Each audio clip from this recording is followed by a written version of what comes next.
in the game. You need star. You need a tactical brilliance. You need a defensive approach. You need an attacking approach. You need midfield. You need defenders. You need keepers. You need attack. Just say son.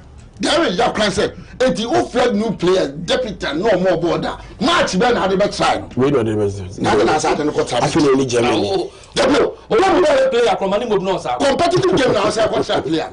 You need Germany. See what will be. Yes, it Togo friend, a Ghana friend, or was there. I'm not saying about two. When you won't try. What? Now, I don't trust about what happened. I'm saying Germany, I'm no I want to have Oko exposed. I want to say something how Ghana conceding 5 goals to 1 against an Austrian side that has no fearful player or players on Friday was nothing good to write home about. If you are losing at this margin to Austria, then how many goals will you concede when you meet a team with more fearful players and coaches? If FIFA can change our friendly match today from Germany to Fiji, Bermuda, Chinese Taipei, San Marino, Pakistan, Tahiti, and the likes, I will gladly accept. If not, then Otado and his team should brace for an avalanche of goals against Germany today from Gideon Bremer UGC. But football,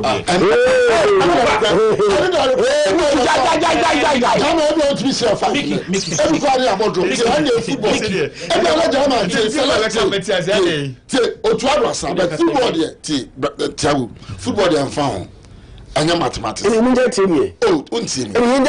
Yes, sir. No, that's how compare Austria share fan into GB Jama bit 15. And yes, I knowledge in it. Sound better betray. I don't just say your team into football and this Barbasha Germany. But I don't mean to say football. Don't pressure Germany. Don't on selection with my near Germany. Coach no crown. Coach no crown. Players no crown because only more. We need play. Reason to the flip. No reason to the flip. I know what you can say. What for you go to? One try no. No reason. I didn't want try no. I want to mean that fear factor. See, we are having one. Who come nation team? First team players are moving. One more team bench. Come nipa.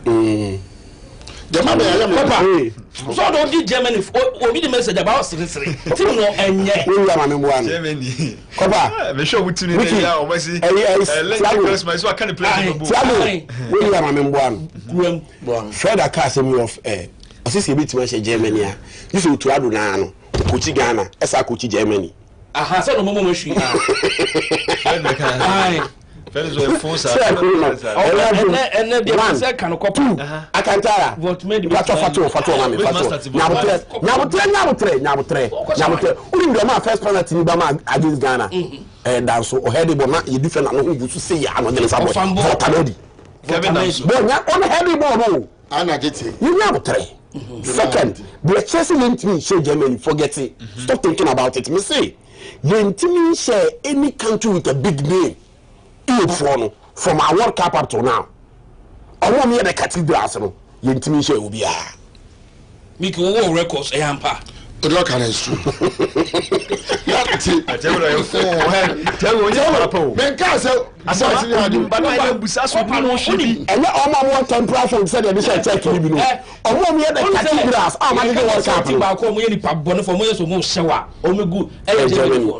I'm near Brazil cry. So what I say 14. I'm going to walk out with a friend of my Domunia. I don't know shower the free bench bano. Who say Joshua Kemeki film? Not to say, what you say player. Yeah, or not to see I want Japan to be ball. What I say? But made the belly do my attack according to me made the line up a baby. Probable line up. Yeah. Lois Sani. Sergei Gnabry for MVAX. It's against Ghana defender. Germany for small ball called Bayern Ukraine. Car. Leon Goretzka. Car. Anna Stiller. Kemia Stiller. Yeah. Kemik. I'm a boss who hold this no. Anna Brown. Anyone was still anyway. On it, Leon Goretzka. And a booby. Germany for Ghana's money Leon Goretzka. Brown shoe booby enter Frankfurt. I don't know. Yeah. Jonathan Tah. Nico Strotabeg, couple player. Strotabeg in Sobo. Anna Alexander Nobel, goalkeeper, and them. Is it a Tani Strotabeg coach? Now, convince someone never born center back. I am one. Was a bit back in the mammy, Eddie, we say, Ubi Momo Domuko. Only as a set pressure. say Germany number 1 goalkeeper say a year man will play good pay. Your friend is say Testegen so one man Mantama Bowman and I'm your number 1 goalkeeper. Almost a setting it down. Magana you nim there you nim now coach. Ghana any coach ntin you know. Two Germany squad dey pa. Sage Gnabry lowest sign mu pace. From vets. Say they say Gnabry calibre ntin ke sa. Mo na munim Ghana players. Kaba. Ghana there wa. Anabi oba start Ghana there wa. Atizigi. Lawrence. About 300 games were considered Mickey was straight. Also about 200 games were considered 300 games. Atizigi. Anna Fabaka said, see everybody Ajete unimu Ajete I don't have penalty more than muna Juku ono so gidi what for man no home won hwe yi pa World Cup na ko Sibo Azazi no of you must party the mate chemo mo na bitimi ana Ishak Fatau ono one way ball on one no say attack na ayu ni adu Dubia Bam Prince Kwabredu. They not a striker here. Don't Ghana all your striker Ghana ha. Oh good bet. Ocean squad against Germany at Tizigi na dem vote made the boy tia no ti Mama na Thiago. The money gidi o mu kra. Akoba na Ben Masara dey. Me ndada me hu Benjamin sorry first game in reporter omo no mo no yes na awon na Austria na height na they wanted Atizigia when your condition there on said I don't know say this season when you were done kakra for 5 days for akomo aye training no ebi obetimi start Mickey excellent. The reporter boys now. And some ninja movie babiano, a shape food to I want the wine. I want my I want to know. I'm still with that condition at that time. The day too wide and on experience most of the Europe games friendly games were routine. But that time never done here. It's you know. Na say kobo game wo England ya need 3 for you kobo and say any England for kobo any England for boy England Mexico money say kobo and na month be ya no na around somewhere September or maybe but no you too much say Australia pa and they say German pa and say you say na perform. And say you don't think that now. You have to condition. Condition when I Benjamin Sarah die. I no consider 5 years. And can blame me na. You better say Benjamin Sarah. Anti protecting the so him that you protecting. You better consider. You better consider. Na Germany I said them consider. And the match is not when oh say no here. Oh. Me say na for now. Sao no me be attach. Body can say when you say them ya 5 it was the defenders go back here Chuku and Makachi a man no go the ball to accident you saw 5 Mickey World Cup dey kono yes I'm saying ya just here Kodintia na say them we dey mind be here ya was say uti level no say at least who say first 11 years. There be a run of 32 near do run of 16. 16 I go penny. Because of scarcity. We go stage can't qualify. You say you ever qualify. We win down upper let's bet me say we win our first game against Panama. I know you said put me there say Panama. Yeah, stop wasting your time. What is your coach wrong? Stop wasting your time. No matter we call quarter bench say Panama. Stop wasting your time. Tiago mama nya yin me na wasting your time. Mo fire na no de. Simple and cost for one quality. Yeah, can one. Unya ntiase. Simple and cost. Technically wa bon. But the good scout be coach in one year. Good scout. O said Dortmund scout 2 players be ma. Dortmund. Oka onim Dortmund empeni o cause say na o to ado ni bai. I want to good at scout. Copa one Dortmund play on the call. All the day you buy Marco Rose buy. Marco Rose no and Lewandowski. Why not na buy o to ado wine? Nipa na nyati. Ona de carry bado you go. Nipa cruise star baby. Ona de carry bado you go Dortmund. Why o no one po. ono won kwala mu ho I match na bon time be about 5 p.m. 5 p.m. Yeah. It's copper and you went check it was light rain broken cloud around by 550 cloud na sunny kakra to be no light rain copper ayen tro mo to boy no so on Friday no that's the weather way it was around by 5:20 no was about you baru kene bi bi nse de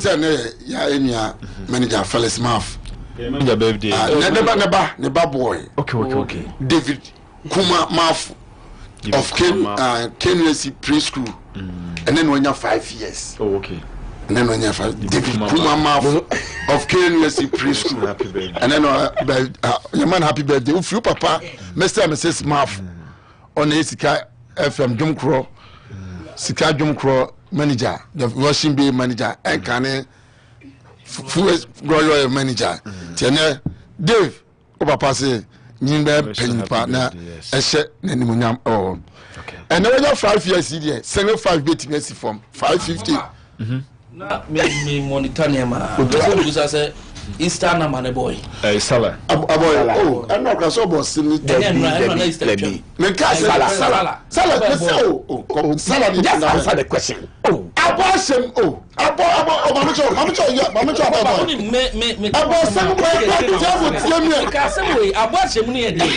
last week Ghana dey change we already be attached Look, I didn't know. Maybe we are attached. Look, Salah number no a boy and a boy.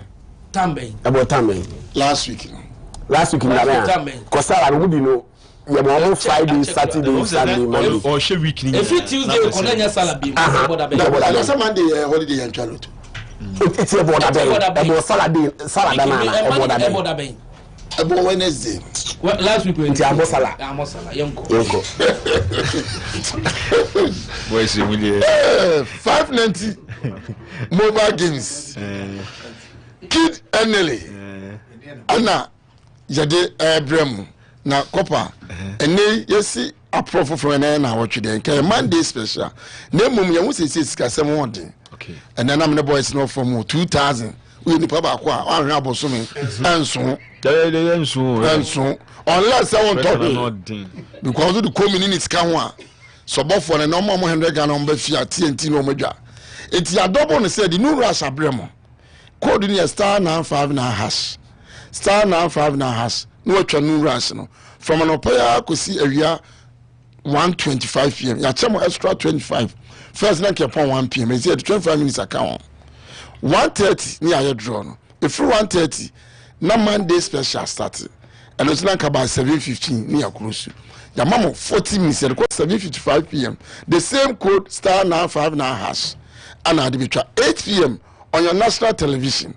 Now you're drawn live by 8:15 near you. Ebia star 959 hash now phone and mail.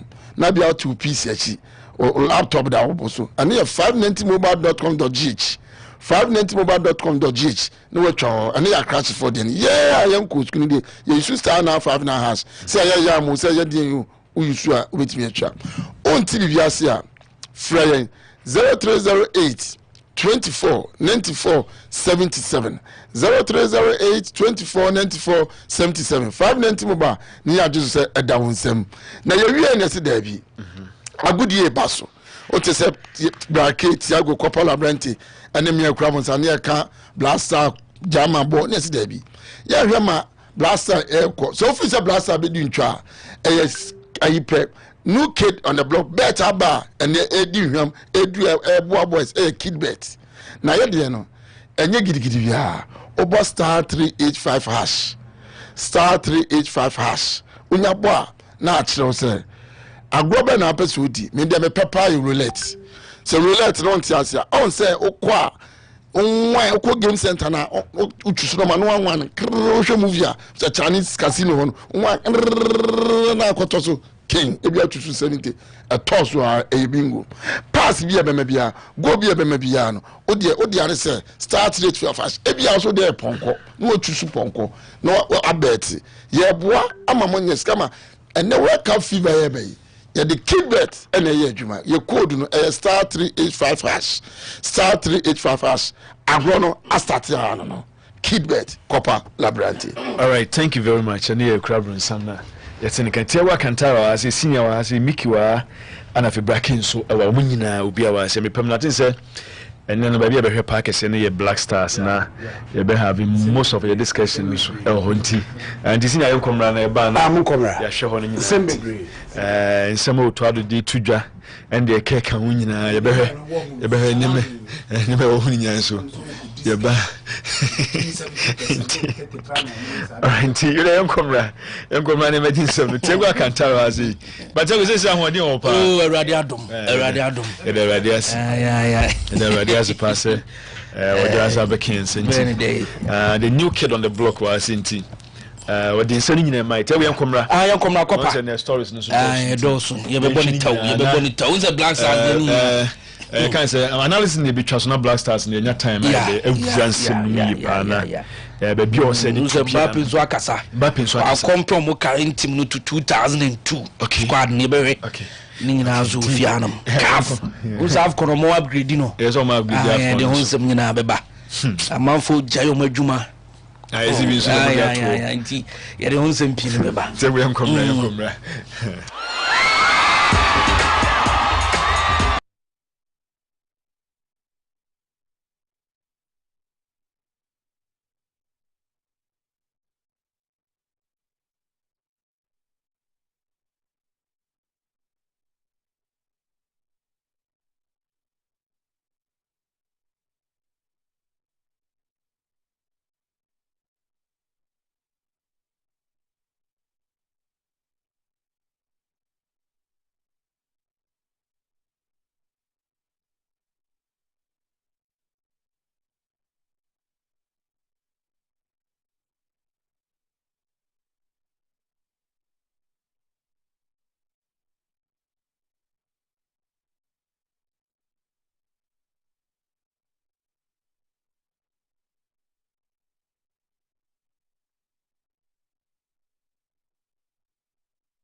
Nanso no etimi eta promotion the international stories in kwa ana ye betimi dia ram na ye be ram kakra enso club side na manfo nso hu kwan a omutim se no enam so ne ade na mamin kopiem eno friendly games a eno nso etimi call so ena friendly games a ye betimi akwakonya na eno international friendly games no senate ye konya Haiti omutena fie ema Tunisia so meka ba kwa wo mantimante sanso na Mexico ene Portugal game no masa game ne kwaya day Mexico shebi sanso na Portugal omonso ntima shebi ye konya Lithuania omutena fie ma Georgia team no ekwe show me kamienu a ma memfa ntuda Lithuania team no entimante Armenia etena fie ma Belarus ko shani 2-1 Colombia team no etena fie ama France omo second side na koche Colombia team no show me kamiensa ema Colombia eche kanumba ko goalkeeper oda game no edema France Brest Samba ono timenta go goal post nim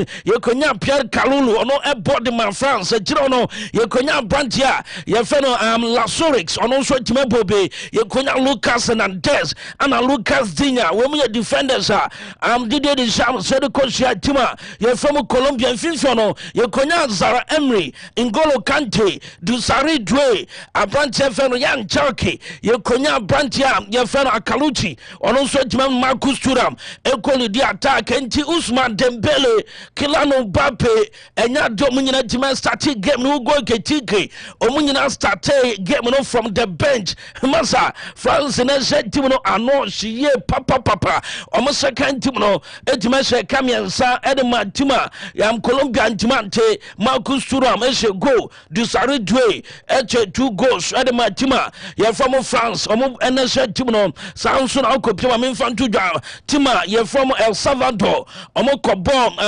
Martinique Emma El Salvador she 2 goals to 1 2 games and international friendly games and also etimi ekoba so na memfantu dwa say enetie ye benya tima ye from Benoit omo Saint Martin ebekwa akobo Cyprus ebo Moldova ye benya tima ye from Guyana omo bo Belarus omo so ebetima bo so Dominica ebo Saint Martin we mo ensu ye test games ebetima akoso na friendly game big one no Germany and above 6:45 Ghana time 6:45 memfantu dwa say Germany na set team no enso no my konkron Ghana pass na refa ofri England ye first Stuart Atwell onom elebetimi akodi sa game no enso Stuttgart park na switch way de betimi pass 6:45 megidi so Safado Transia or the more details ebetimi enso de few onso no etimi edaba na obia odieko na enno kopia mo kafa memfantu dwa say CAF esco no koye meeting na after the meeting a press conference enso etimi so amasesia CAF enso den sheye bebre enso ajaba na memfantu dwa say CAF president Orefene Patrice Motsepe enso kasai after say omo wie esco meeting na explanation ya de omeshia media no mo church nsemu yente nsema Patrice Motsepe editudwa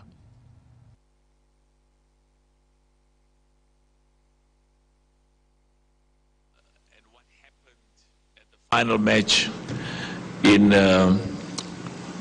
Morocco between Senegal and Morocco is legitimately an important issue for us to keep discussing and for us as well to answer questions in that regard.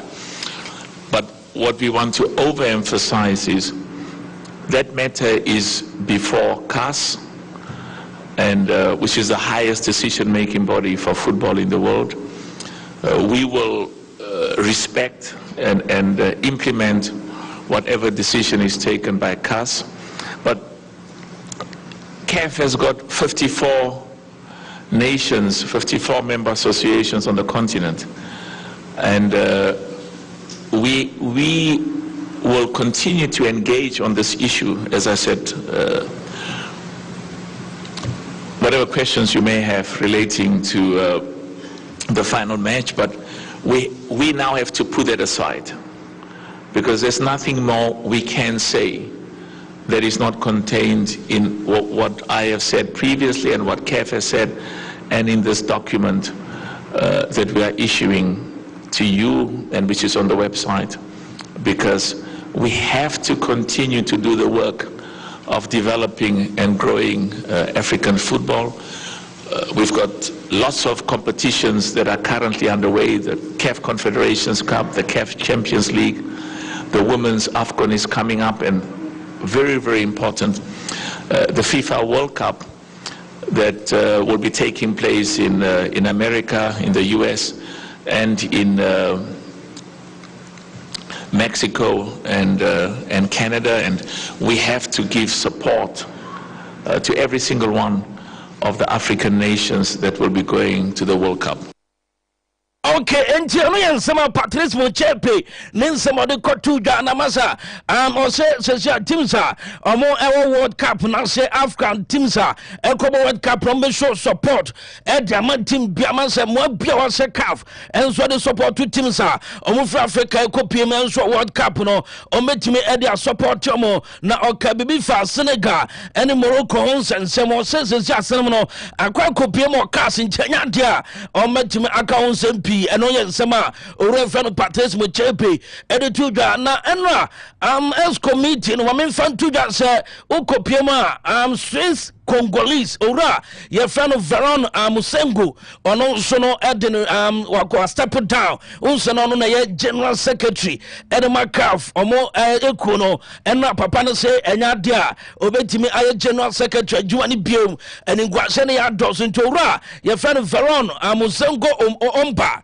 papa no ono so ede atudwa say enya dia obetimi aye general secretary juani biom ede Amakaf na se sha no ora ono every jam Nigeria, Samson Adamu, Masa, Samson Adamu, the son of just acting general secretary, Edama Calf in General Calf and Shaya, amongst the people, your friend Samson Adamu, and as a son of Echo Place, your friend of Veron Musengo, or no, every Congo, the son of say on your calf, general secretary, Nibium, not dear Bakwebe Towana, amount for Entasia, as a Shauko PM and so calf and as Konaka Jetum, Sir Afcon. Says free 24 teams, Edicot 28 teams, AFCON, says Masa, Omatum, enti 2027, AFCON about Kosono, my main fan to just a calf, and now Escona Jetum say, Omodi teams in Ibia County instead of 24 teams are, will be say, craft conversation, Omodi called 28 teams, and more Edicot Jesus, and I was say, Tanzania, Anafe Kenya, Uganda, Michelle co-host, Omoyen Tentem, says Shano say, Stadium Adibe hostino, Odu Mienu, Esa Kokaho, na 7 groups, and according to Cafe Betimabaso, now 7 groups, my main fan Tuda, say Biabenya 4 teams, and so groups Biano Betimakunya 4 teams, almost Saba Kuako 7, and the groups, says Yana cost 7, and no air calf on Shishaya, or Modia bounce the first name 6, says Ya calf at the 4 teams, at the back of Conuntianon, at the 4 sonum, at Jobetoja, na AFCON course 2023. Is it the Ghana bit more qualify? As I say, Abafo. Is Abafo. By your crew, 2 cup and young one was in to qualify you. Just said you train me, I am qualified. It is sanity.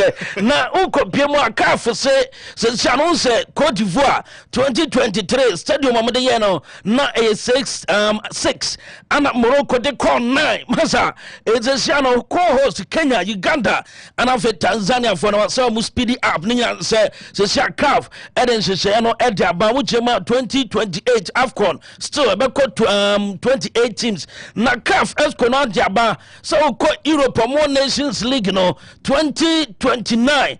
2029 CAF say African African Nations League and continental not just Adeno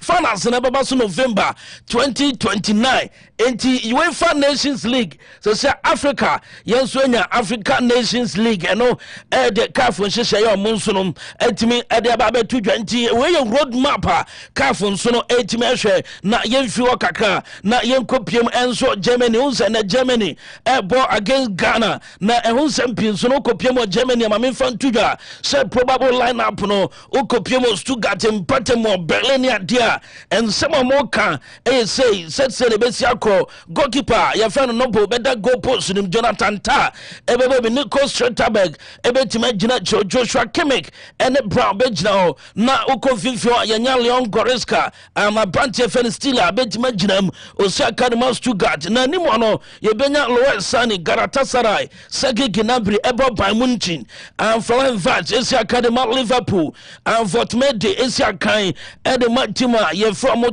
Newcastle United into a probable lineup Ghana Germany edi koshia Ghana ntani mo no effort made Serge Gnabry ene Leroy Sane enti edena ebeyire pa na from inviting so no abo from Ntentenwa Ghana squad no mensa kanemom on Safado transfer the Ghana lineup no against Germany probable one so betimi akwa to no bian de ko enso sa game na mamen kopiem enso France na she team no kakra na owura fe ne Didier Deschamps na obi ahwenim se World Cup squad no obetima na so the term na oye France na she team oye player wonso say World Cup no kobi anase untima kobi na Didier Deschamps say say France almost squad am be call World Cup no or the betu dwa just May 14 enya dia say or the betu dwa na anase china niya no say Paris Saint-Germain ene Lens e game or say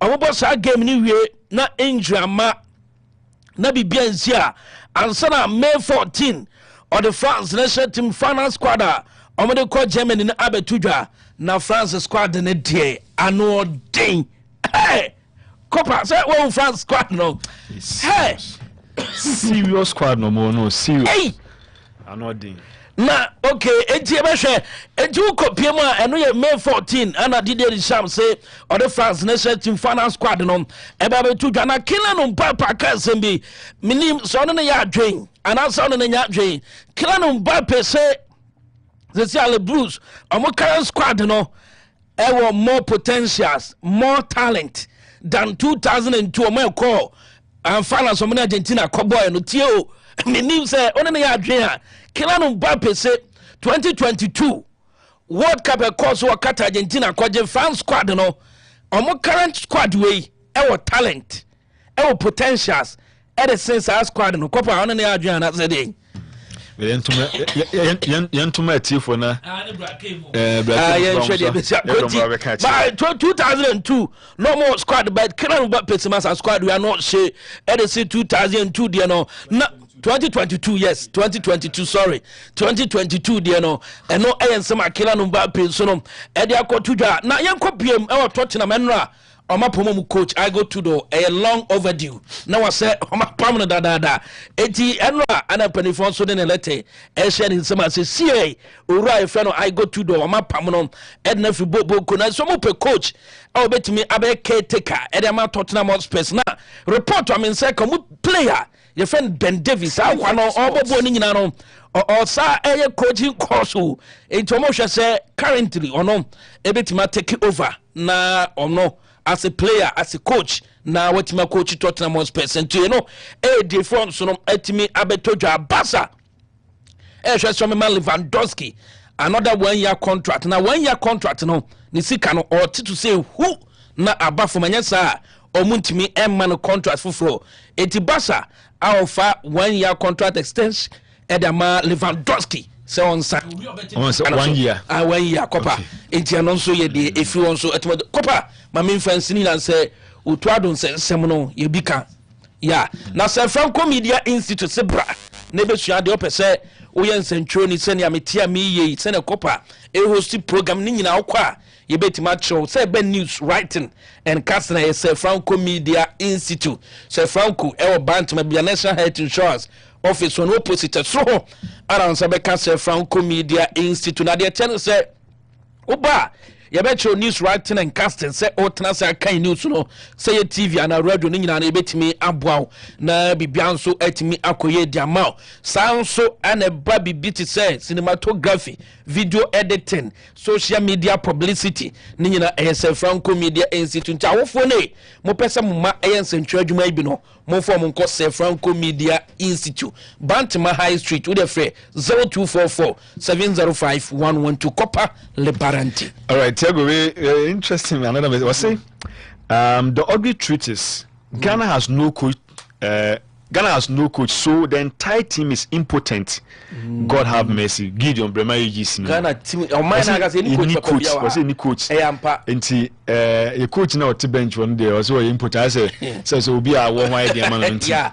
And you say if you are serious as a country, we need to drag those who are in connection with the appointment of Coach Otuado to the parliament or court, why are some people so cruel and heartless? So upon all the applications they receive, can they say in all honesty that Coach Otuado was the best at the time? The question will be, so see, he even sounds so amateurish to be our senior national team coach. We can still correct the wrong if we want to.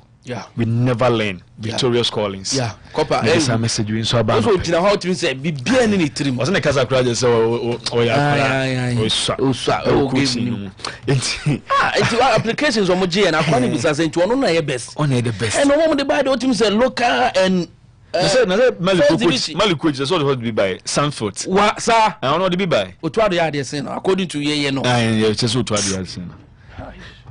Jeffy Praise Computers na make come for them and say e ho na do ani che na omatima boa ama onso eni si wani so ade hunu ye se o pese wonso no utumi enya computers kofi ana se wadwumam ani nya obetuma ma obi obese obi ICT lab edema community wadwuma ana se institution bi say hospitals, churches, law firm, media houses nyina no communities na individual homes ni nya obetuma boa na wabi ICT lab no so de amama wo computer be ni nyina nti we nya ade a edin wa man for mo yadwuma satete ne ma so de ma ena ma Jeffrey Praise edan so your laptop na your desktop and so on your accessories ni nyina bi enso op brand new use one as a home use and so on nyina no ye betuma ma your projectors or sorry amutema no pay schools mo projecting nyina no mon connect Jeffrey Praise so mon ko tobi wana so besa ba installation nyina dia ma your network and internet accessories so on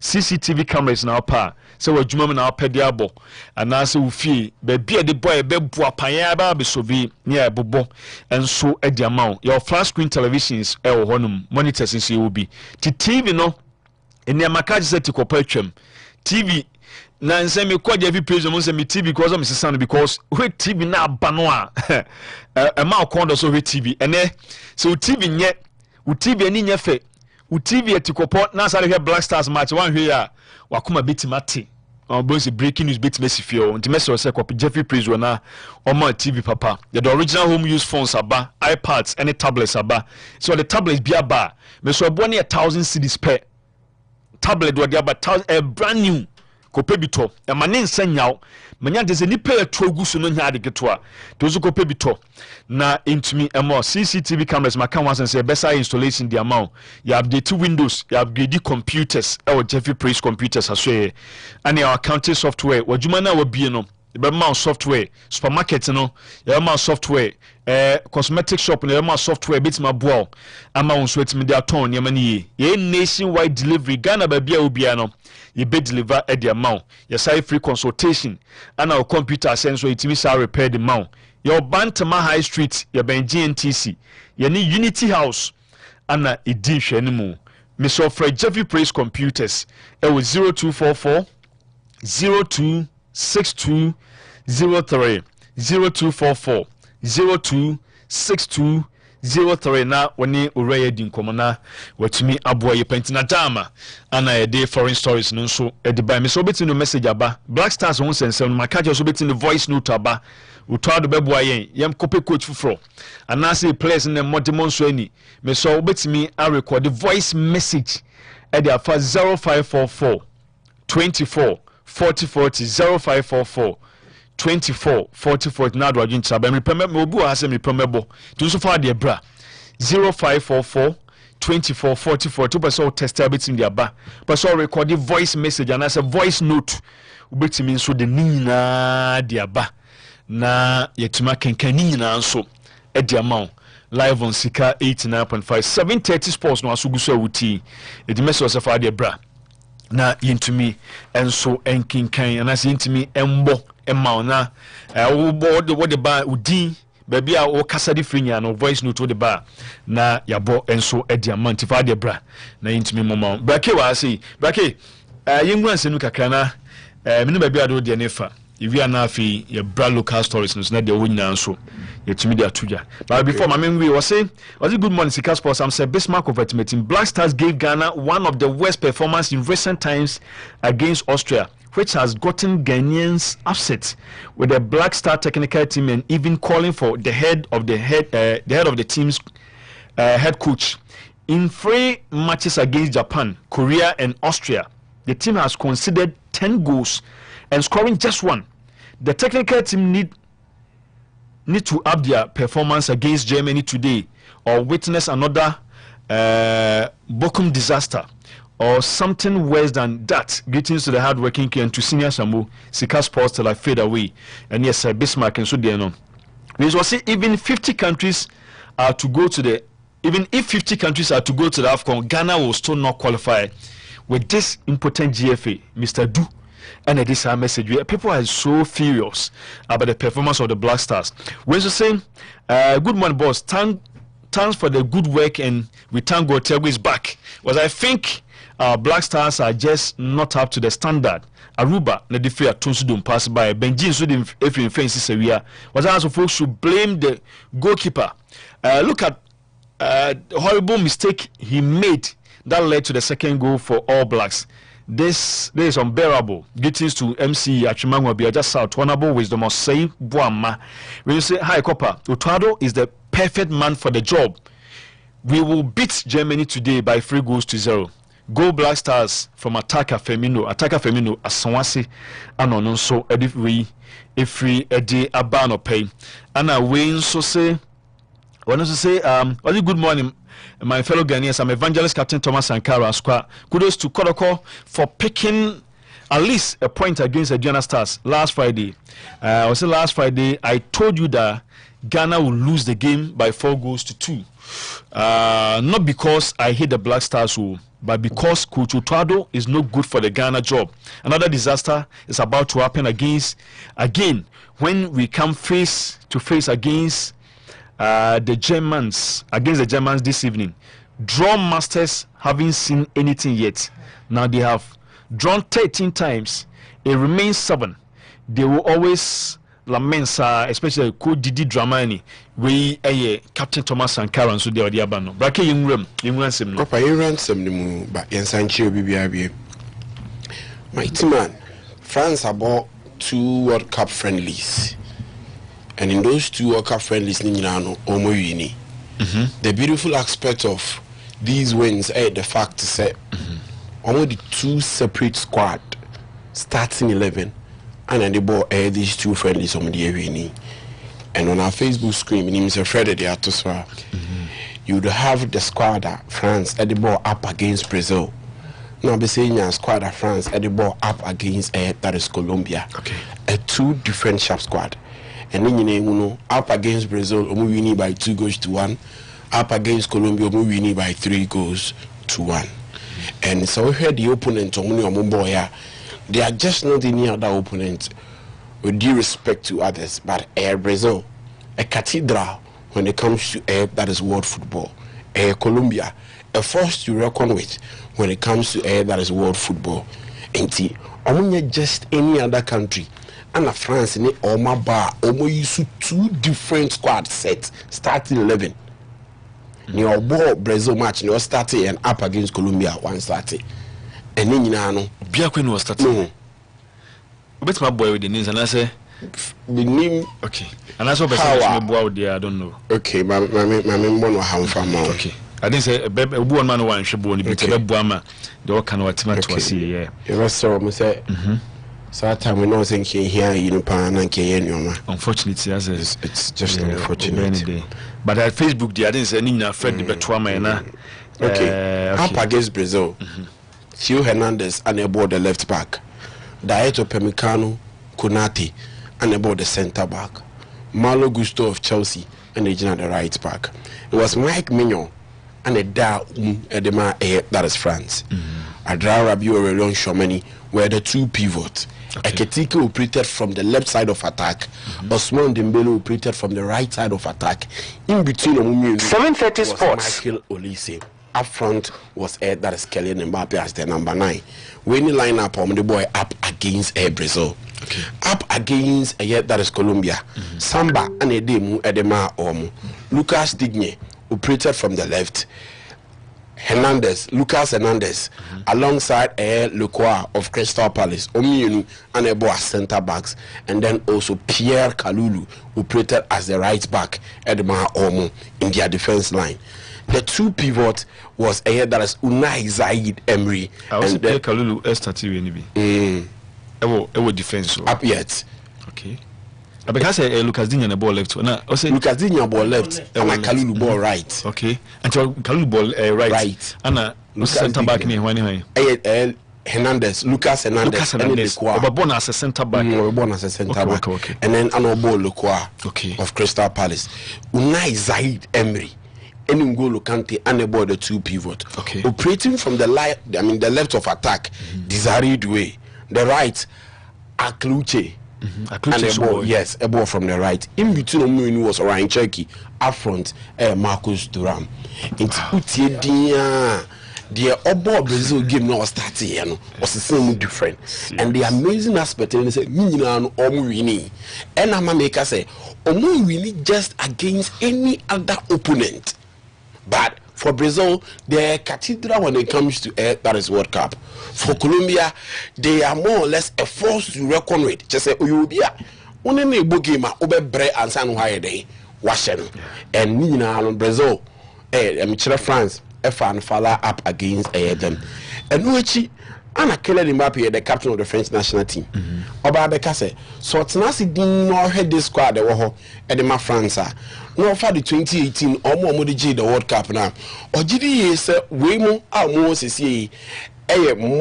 more potential and talent. So they compare that is the 2018 squad no more day or boy now. It is the current crop of France players no more. Kelly Mbappe Pecho say Osha Omudia 2022. Dominic World Cup final 90 man yet. Okay. Osha Omudia we more than one. Any talent you crowd woman, I know a thing at the same that 2022. And ye Pubi, mighty man, I'm a Nakasan we in the French national team. I think the right person has spoken. Okay. Because when he is the face, he has led them in that battle. And again, this time round, he is the captain, leading them in that battle. It is over the 3 World Cups and it is Kylian Mbappe from 2018. Okay. He was the young chap, so he had experience. And the twice we do the 2022, and also Obi as an experienced player. And this time round, he is leading them as a captain. Ukraine. What Kylian Mbappe is saying is just so true. Perfectly. And the reason is that so over France in the 2022 World Cup, it got to at a point in time they had more or less a blessing in disguise, a crime so because in that World Cup, no see who a year that is Pogba, but it plenty day. There were other players be no saying that World Cup injuries and Obibia or Kaida 2022 World Cup France injuries and so maybe do that World Cup and no more kwan ama players be na nka on a regular na nka omo was here from no mo ba no ka omo boy na nya de na nka meden obenya the line up na by den about him. So it was more or less a blessing in disguise that gave way for certain players to come up to the scene. Our boy Edema that is France. But over this kind of squad and again the level at which almost achieve glory. Over this squad of France, most of them are playing for the big teams. Most of them has won the UEFA Champions League. And on the France and in between them they have a certain also Ousmane Dembele boss on also gather experience or a Ballon d'Or winner. That this French squad. They have Unai Zaid Emery or a Champions League winner. And the Ababeka squad. They have a certain Desiree Doué or a Champions League winner. On the Ababeka squad. They have a certain Bakola or a Champions League winner. On the Ababeka squad. And they have others in the middle. Boss Anwedin Edema Ubibia and Uti the lineup Medema Omwa. 2 different squad and for crown that is the second set. Because say comparing it to up against Brazil. Okay. Because Lecoa will not be starting. The likes of Desiree Doué might not be starting. The likes of N'Golo Kante might be coming from the bench. Lucas Digny, Pierre Karuru, even the goalkeeper Samba will be starting from the bench. But mighty man, you and I will agree. And as you can say, and start to as you ask the defender no. Saliba, first one started. First one started. With one boy, but this one is an injury on. Our injury, I think, is coming now. Yeah. So just look at the defense. 5 is here no. Lekwa is one of the finest defenders in the EPL.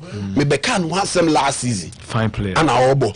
And improvising that is Lucas Hernandez.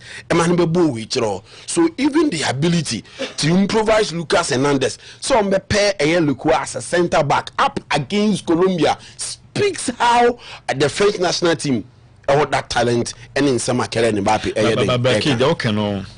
My more 2022 squad no my say at least one who two at least players are bomb 22 and will be in but 4 years ago no World Cup squad no here Hugo Lloris, Steve Mandanda, and Alfonso Areola. They were the goalkeepers and defenders near Benjamin Pavard, Alex Dizazi, Rafael Varane, Joe Skunde, William Saliba, Dayot Upamecano, Lucas Hernandez, Tio Hernandez, and Ibrahima Konate. Me defenders, Nana Mefoders Neo, Matthew Gundozi, Orien Chouameni, Yusuf Fofana, Adrien Rabiot, Jordan Veretout, Eduardo Camavinga, and attackers no forwards near Antoine Griezmann, Olivier Giroud, Kylian Mbappe, Ousmane Dembele, Randall Colomwani, Kingsley Coman, and Marcus Thuram. So it is virtually about 60% from that 2022 or even 70% of that 2022 World Cup. And the Mudu now say room in this current Cup of Players or more. Now the Etienne say we know all my free bench at is said Desiree Doué, or more free bench at is said Bradley Bakula, or more free bench at is said Lekwa, or Muninano ha good players are over the seasons before this World Cup. Omar Daniel Brady. Omo free bench is Unai Zaid Emery. They are good players. Or qualified team no more against any other opponent. It is a fancy elbow game. Maybe do baby. No, say Eddie the champ ever win a squad. Exercise your man to get ABR what he's looking for, a winner. She Omo free bench Abba. Okay. Bakula, Desiree Doué, Unai Zaid Emery, the likes of Lekwa. Free bench Abba, and for seasons they have proven so many ball. And all the bench mighty man winners for their clubs. Zaid Emery a winner for the UEFA Champions League. Bakula a winner for UEFA Champions League. Desiree Doué a winner for UEFA Champions League, and even Lekwa a winner for the FA Cup for Crystal Palace. It's not say be just additions keke, but guys are but unfortunately they cannot find their way into the starting 11 of France. So we take a little map in seminar. It is a reason why I said they are more talented than more potential now or more. So the 2022 they know we was throw at the same and he's the right player to tell us this situation because he has experience with the French national team and then the current squad or more, and you cannot disagree with Nsema Kylian Mbappe about that is this squad. I didn't say consistency or team. Yes, consistency and from the 2018 still yes, N'Golo Kante still that setup. So I'm going to call about 3 World Cups be from 2018 at the Anantia. It's a transition no is so beautiful and Ukraine talent in France. It's they play for big clubs. They play consistently. And almost you are the Clairefontaine Academy. Okay. It's almost that consistency and your surprise. That transition and your surprise. But not the and maybe Zidane Mukobo World be up against Senegal now free was that egos be a maybe ever saying in the French national team.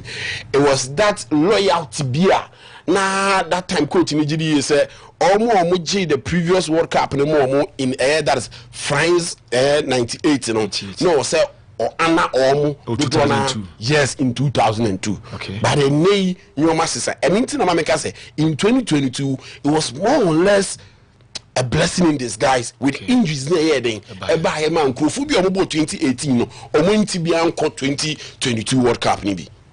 And no buy no munya that transition di bebre mu. I say Ghana called the 2010 AFCON. I the young ones be here then. In baby, that was the same thing that happened with Air France in that 2022. Until 50 on and a transition is higher than ever twice. And good for them. Guys, well at the club side. They are dominating at the club side. They be a correlation many as but mighty man, he is still the number 1 in Real Madrid when it comes to that number 6 role. And he is a proven winner when you go to Real Madrid. Adrian Rabiot, but mighty man in AC Milan now, he is the best player even ahead of that is Luka Modric. Okay. So they have these guys. N'Golo Kante will bring on board the experience, and then in the EPL, one of the best dribblers is here now. Ryan Cherky. Michael Olise is doing well in the 2022 World Cup. No one could be, but we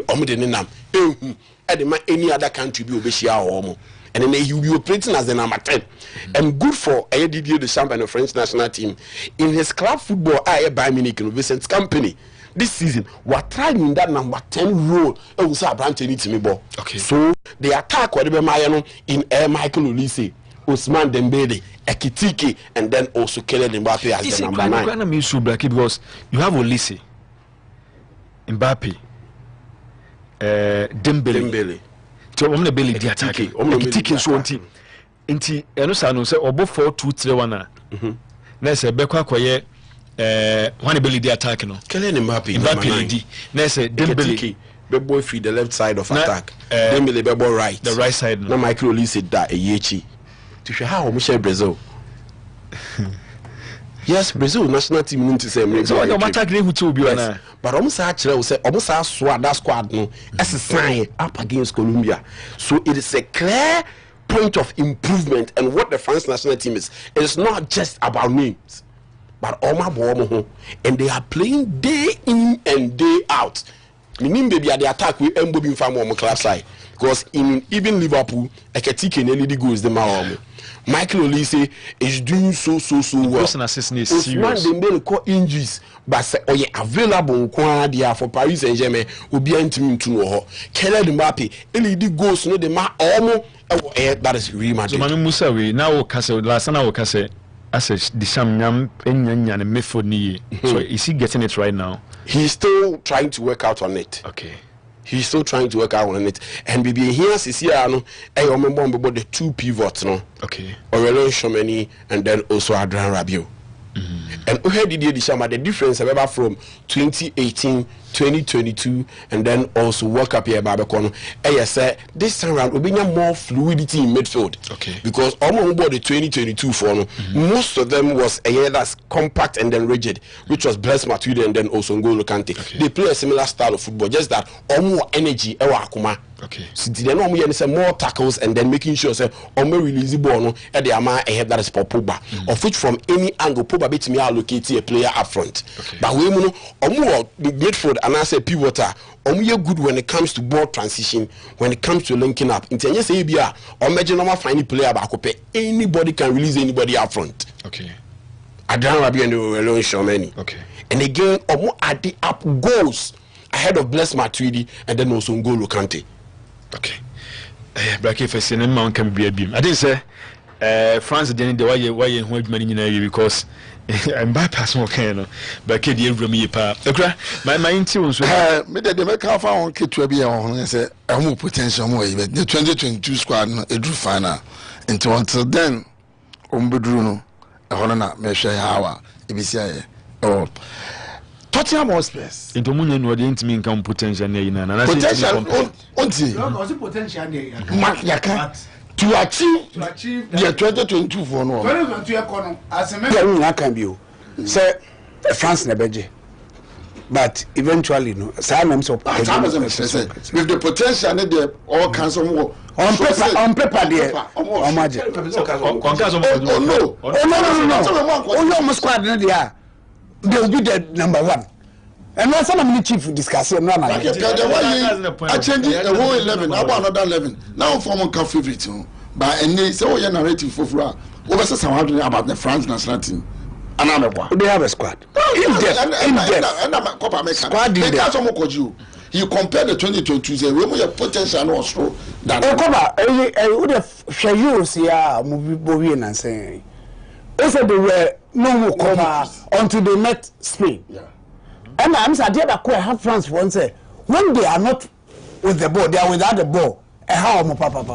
What I said on ball, you know, they always want to have the, you said the players so with the ball, they will locate into the ball.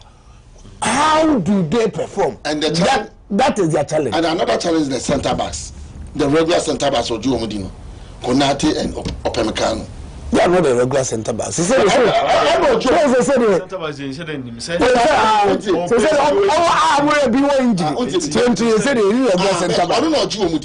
only games are about in the Euros or Saliba. Yeah, and I'm then who's about me? I can say Saliba, I think, is ahead of say a crap player. No, and I can say, see, we do be another water. Oh, just into all kinds of regular centre back here. Yeah, or I disagree with you. They say so, and I can say, oh, that's all when you maybe. Even the metric will go so when you maybe.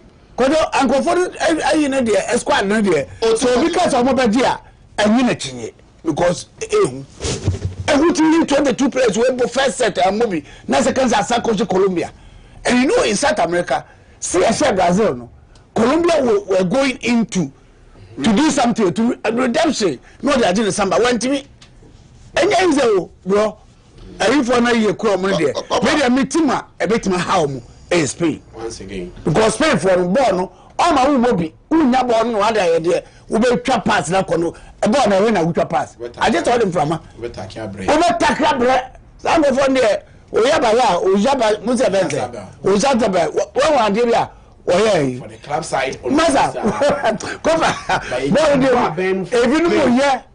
ebinu mo ye ball Ghana and mo say Ghana ye di aguro I don't know about Papa, Tottenham Hotspurs. 44 days.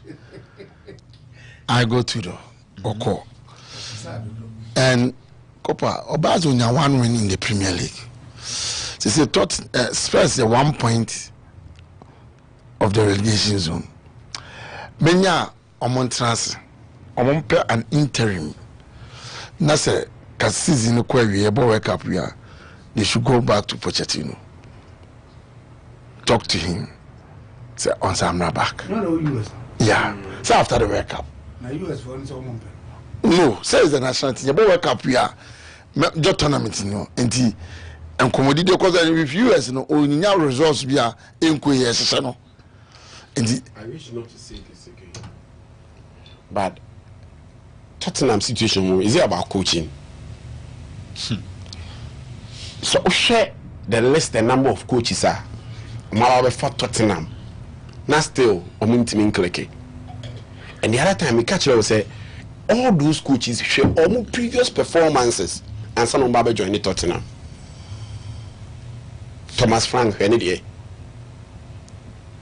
They know over 100 see Portuguese. Espírito Nuno Espírito Santos, any day. Kohe you see more, you know, the history, the record. And for that fact, even proud to say Ombabe ball with a year the Europa with Manchester United, no.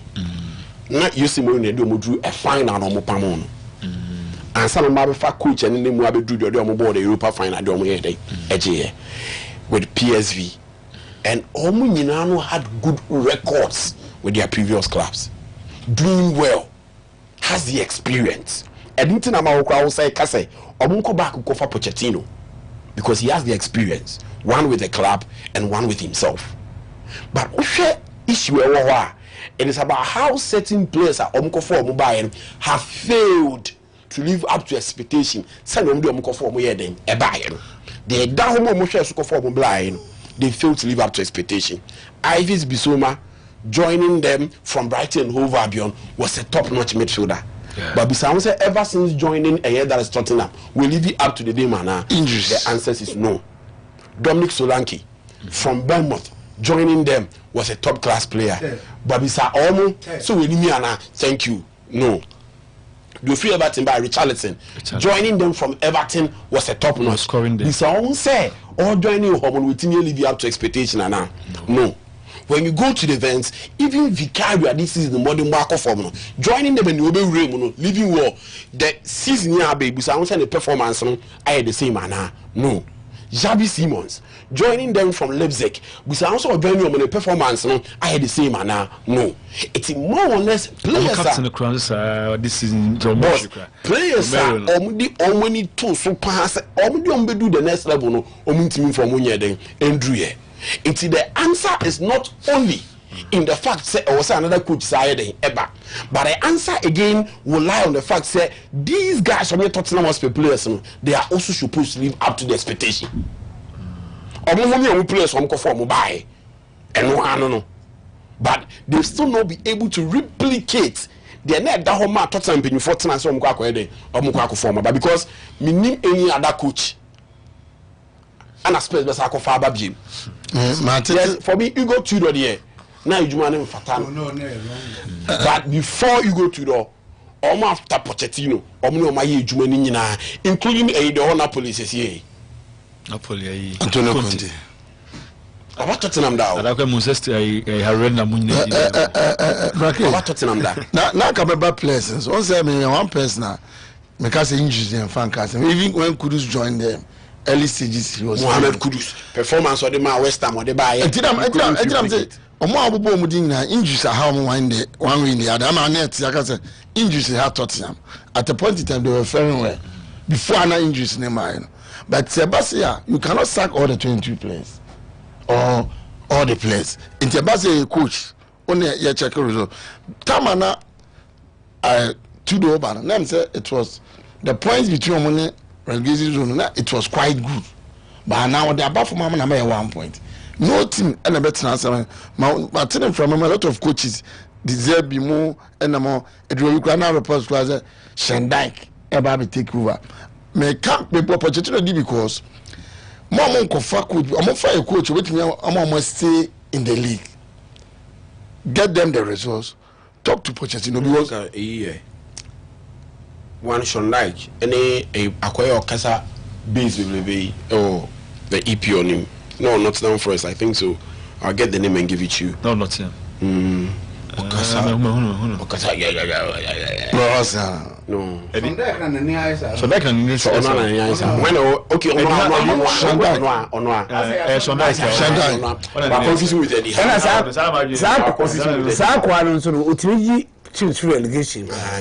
Tommy Fadi Juman. Obeti uni omo number and catch him some. Omo meeting, omo small be was not who pay the best survival.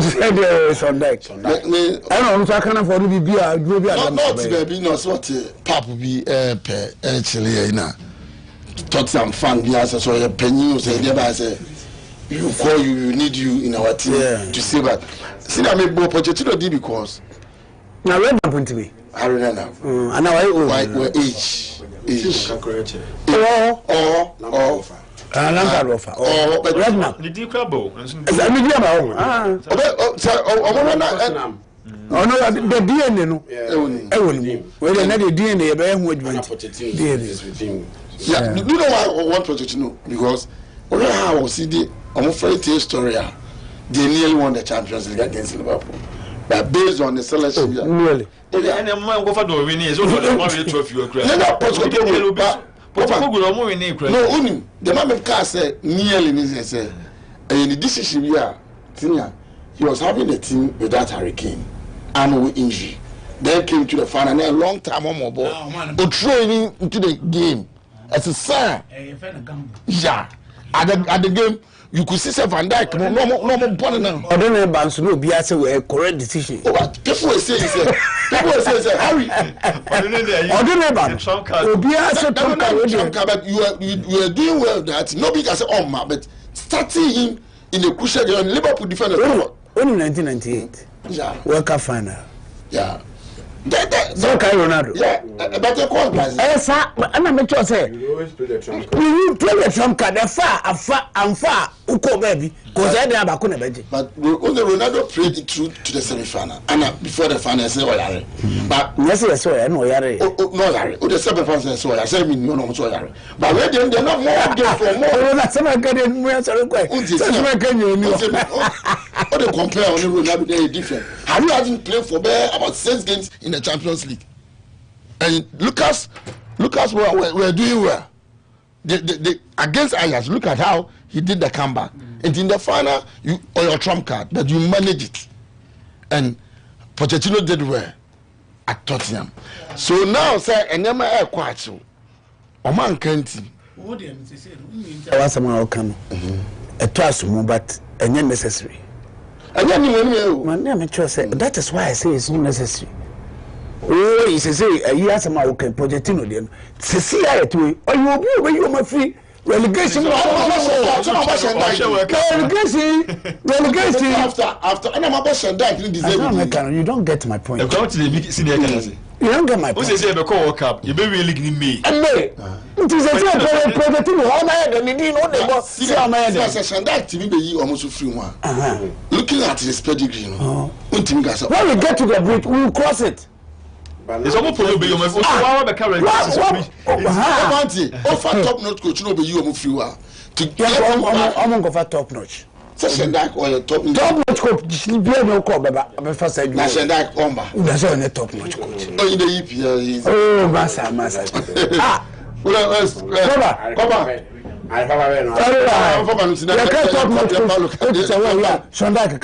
Oh in the top notch. Now go to top notch as EPL. You now you will be top notch coach. Say we are saying you will be ready so. So one or so. Oh you have me. Oh you have yes nasi. Na top 10. Top 20. Obi akọ bo say Amoru. Oh, I'm Amoru be dey adwuma kase here. Come on. It's so beautiful. Celebrity sports. I mean, stories are we need chief discuss here the die. Now the French national team. Now the clear justice to it and some crying now they go. They only me stand no. Anna, see I mentioned the church say when they are not with the ball, when they are without the ball, very difficult. Maybe about no one because they have speedsters, they have people who give. I don't know about 2018 because in 2018, plus Matuidi. Yes, any N'Golo Kante had energy to win the ball. Yes. Relax it. Yeah. The man no trap pass no the ball na they know me say fine popo. But nobody is omun nisanko fun bisa wo. No, we no that. No problem. Sa pass means energy na the coach ball aba no. Eno na saka N'Golo Kante come friend ma.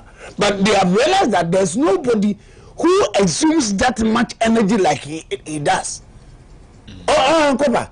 Even on I say N'Golo Kante when you know what I say. You see, try. Yeah. No, we share Spain no. Ano mun say there be. Mama bondi. Ano mun say there be. O lo shaman intimi nye say ejuma na Bless Matuidi in 2018. Because Spain possess say for how long can you play after this one? So that is the Omoya Nanswa as a coach. That is the answer. So we take care of data. But somebody of unsung European enemy crano. No, which way I said one. Omo place no, they are bound. Went to Mamos no. Oh, no, or Stanley Wakuma. Bibia but I'm went to Mamos. Kamaviga Brazilian no him because he was no heart. Oh, no heart no. Ball so no. Now, obi tietia ball. Sa, no pass. Kamaviga he. Oni sa vision no. I do. Na be ka ball be straight. No, pa kitin tientia. Celebrity sports. Cause France for team me pa de. Onyam yara npa. Olise. Michael Olise. On chairman ho. Onya oyara tani o. Kwa kwa France yes anema no. Na say no chef so chuku ameka. Olise yara tani o. alata for some to wa so fun me hu coach ani makakra yeah on the flyer na ade nyina na from Crystal Palace to Bayern Munich and said there what take care them Charlie the guy has done so well and then first team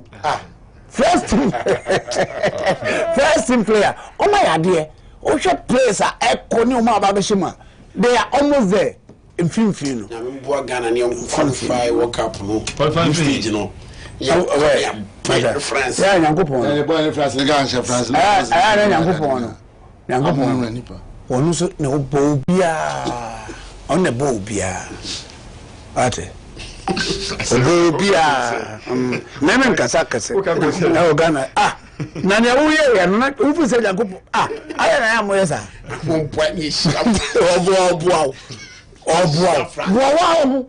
France na makoto tiniki shia na za Senegal team no ye ni bi ni smaraku mare fair ene za baba ni akoni am na fie ntem na ode good morning Kopa also watching of the World Cup will be difficult for Ghanaians if we continue to keep Rotaldo on our bench as a coach. Only please, I want you and your crew to investigate if our leaders have any interest in the coach's appointment and payment. Kojo, the different offense to the Abba. Was it more investigating, man? Say appointment of the coach, no. You pay for no any interest be on ma or so in terms of them repona interest because we appoint you to I don't know. I vividly remember what Nana Danko, then president, after so they qualified to the World Cup, and I said, I still need you. And I think the America say a big ABC Casadia, who now war for kind of for because at the long run, Ebena won't see you beat you any panica.